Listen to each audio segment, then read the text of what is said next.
So after last week's cliffhanger, a fight between Snake and Gardar, was all but given, and it was basically what I expected.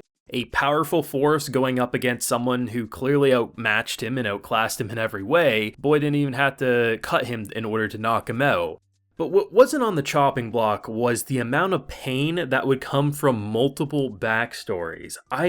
Seriously, whether it's the husband and wife storyline that ended in a very similar way that basically Thorfinn was all throughout season 1, being on the opposite side, going into villages and the pillaging, the kidnapping, the selling off as slaves, the murdering. Thorfinn saw himself in that story as it was being told. But honestly, to then add extra salt to the wound, to have our old pal still alive and kicking, you thought he was completely senile? No, he says, listen, I still got a little fumes left in the tank, I can keep going. And he drops the painful story of what really happened between father and son and why they feel like they're not really that family oriented. Really, when you look at Snake, there's a lot more, feels like that's the son in the situation. The fact that Kido had a loving connection that he wanted to fight for, and because ultimately Old Master didn't think that they could win, he decided to say it wasn't worth the fight. And then the fact that even though he avoided the storm, she still ended up dead anyway.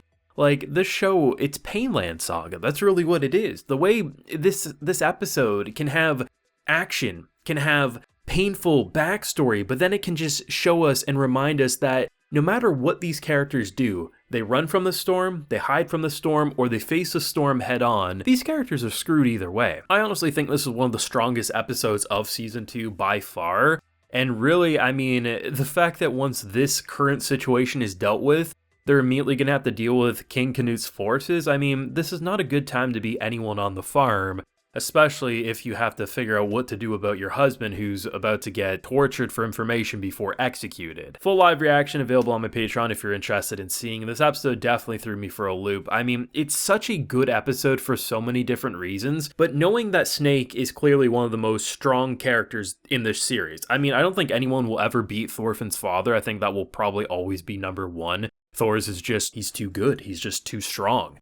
But the fact that Snake has so much respect among so many clearly insanely powerful characters, the fact that he's just so disappointed in his men that not only could you not land a blow on a wounded man, he's clearly judging Gardar as someone who's like, yeah, he's fast, he's powerful, but this isn't someone you should have struggled with. You just get a sense of confidence that doesn't come across as arrogance, but rather Snake is claimed as a badass for a reason. The fact that he was able to knock him down with 2 hits, one to the stomach, he basically read where he was wounded, right? He's like, that's probably where the wound is. So he hits him with the back of his sword, enough to stagger him, and then he hits him on the back of the neck.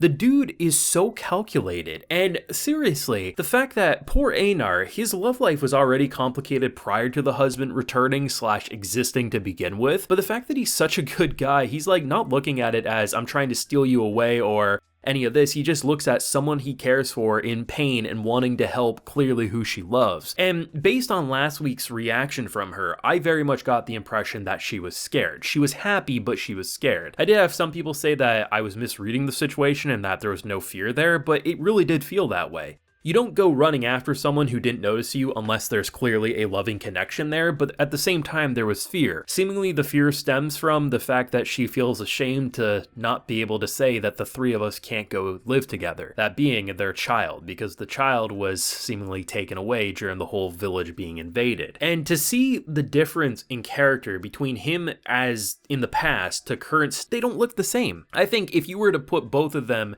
side by side, past Gardar to present, they probably look like relatives, but one looks like they have a normal, healthy life. The other looks like he's suffered hell worse than death. And the fact that you have this situation that all stems from all the men in their village basically decide to go to war, that they would be able to become rich. If they sit by, basically people would end up with too much power and they would suffer. All the women wanted them to stay home, and while they were off gallivanting, going to war, trying to basically make their village rich, a big, large force came in and pillaged, burned everything down, and we see the end result. It's pain. It absolutely is. And the fact that he had no idea, and seemingly he still doesn't know because she kind of got cut off as she was trying to explain it, as he's like, please just come with me, we'll all live together again.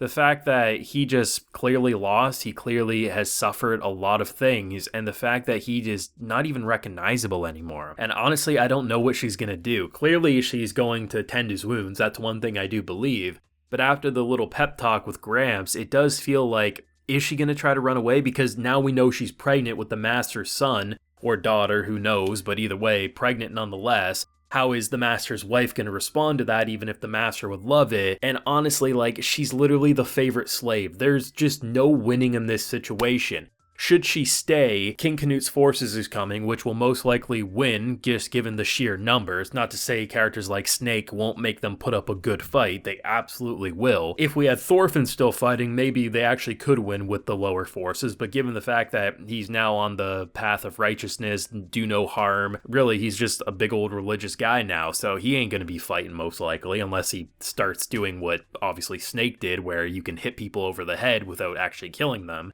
There's always that possibility. But nonetheless, it's just not a good time to be any of these characters. I love that Thorfinn, despite kind of taking the back seat in a lot of these episodes in the later portion of this season, you still get so much emotion from him from barely having any words spoken. Like, yeah, he was talking with Einar and basically convincing him there's no winning in this situation. But the fact that when the story was being told about her losing her home, losing her family, you could tell he was just thinking, I used to do exactly that. I used to be on the side pillaging, and even though he wasn't kidnapping women and torturing them, he's done so many things that are beyond forgivable, at least from most people's eyes, and I assume himself. I mean, we can tell how much he hates himself for that part of his life. And I love that this episode, it delivered on action. It didn't last too long. It didn't overstay its welcome. I don't think many people thought Snake was going to lose. I think Snake sweated a brief moment, like, oh, this dude has speed and power. But the skill difference, it was completely different. There was no way he was going to lose, and I didn't think he was going to get caught either.